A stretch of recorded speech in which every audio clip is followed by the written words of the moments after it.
They're kind of like plastic pry tools, although I don't think I'm going to be able to quite get these connect, maybe this connector I can get it. We got it. I would never do it that harshly in real life, but I got it. And this one, okay, we are in. Let's put a little alcohol right there. Oh, I forgot this one. Okay, this, as I've been saying, is pretty easy. And we're almost done. Let's see if I can take this this whole component off.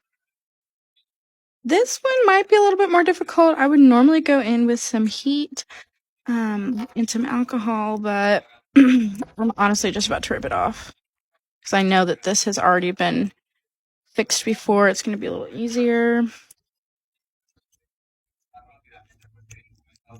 Okay, this one I normally take off with my nails. Beautiful. Okay, well, I'm not going to put it all back together because it's kind of a waste of time. I would say easy, maybe like 6 out of 10. I don't know, something like that. I probably wouldn't do it again because it does chip the nail a lot faster than it normally would.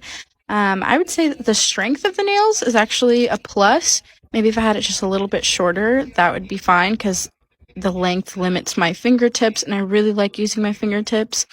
I don't know, maybe I'll try it with a longer set next time. But yeah, this whole video is actually just an excuse to show off my nails.